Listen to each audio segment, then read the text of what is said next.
A puberdade masculina às vezes parece uma coisa meio misteriosa, né? Mas na verdade é uma jornada biológica muito, mas muito previsível. Longe de ser um caos, ela segue uma sequência de eventos bem definida. E é exatamente essa jornada que vamos desvendar agora, passo a passo. Então, a pergunta principal é: como é que a puberdade masculina realmente se desenrola? O nosso objetivo aqui é mapear essa transformação. Vamos ver que, embora a idade em que tudo começa possa variar, a sequência dos acontecimentos é incrivelmente consistente. O nosso roteiro de hoje é bem direto. A gente começa pelo ponto de partida, depois identifica o primeiro sinal visível, aí mergulhamos nas etapas da transformação, analisamos o famoso estirão do crescimento, entendemos um evento super comum chamado ginecomastia e, no final, a gente resume a jornada toda. Ok, vamos lá. Primeiro de tudo, o ponto de partida. É fundamental a gente definir a janela de tempo em que essa grande mudança de vida normalmente acontece. Para os rapazes, a puberdade é considerada normal quando começa entre os 9 e os 14 anos de idade. É essa a faixa etária que a gente espera que o corpo comece a dar os primeiros sinais de mudança. E por falar em sinais, qual é o primeiro que a gente consegue ver? Pois é, existe um marco bem específico que dá para medir e que indica oficialmente que a jornada da puberdade masculina começou. E é este aqui. O ponto crucial é o seguinte: a puberdade masculina começa de verdade quando o volume dos testículos aumenta para 4 mililitros ou mais. Esse é o sinal clínico que vale. E, na média, isso acontece por volta dos 10 anos e 9 meses. Certo, com o início definido, vamos ver as etapas de transformação.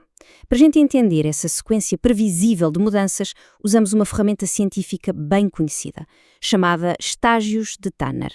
Tudo começa no estágio 2 de Tanner, que geralmente acontece entre os 9 e os 15 anos. As primeiras coisas que mudam são o aumento dos testículos e do escroto e o aparecimento dos primeiros pelos púbicos, que são ainda bem finos e lisos. Aí vem o estágio 3, entre os 10 e os 16 anos, e o processo ganha velocidade. É que o pênis começa a crescer em comprimento e aqueles pelos fininhos começam a ficar mais escuros e encaracolados. E olha, o estágio 3 é cheio de acontecimentos importantes. É nessa fase que o estirão de crescimento começa.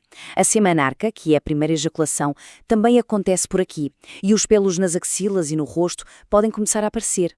O estágio 4, que vai dos 11 aos 16 anos, é o pico do desenvolvimento. O pênis continua a crescer, mas agora também em diâmetro, e a glande se desenvolve. Os pelos púbicos já se parecem com os de um adulto, só que ainda cobrem uma área menor. E esse ponto é super importante.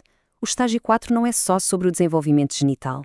É também um momento em que o estirão de crescimento atinge a sua velocidade máxima. Aquele momento em que as roupas parecem ficar pequenas de um mês para o outro. E, finalmente, o estágio 5, entre os 12 e os 17 anos, que é quando a transformação se completa. A genitália atinge o tamanho e a forma de adulto e os pelos púbicos se estendem para a parte interna das coxas, chegando na sua distribuição final. E a mudança da voz. Ela geralmente engrossa mais ou menos um ano depois do pico do estirão de crescimento e se coloca, muitas vezes, já no estágio 5, sendo uma das últimas grandes mudanças a acontecer.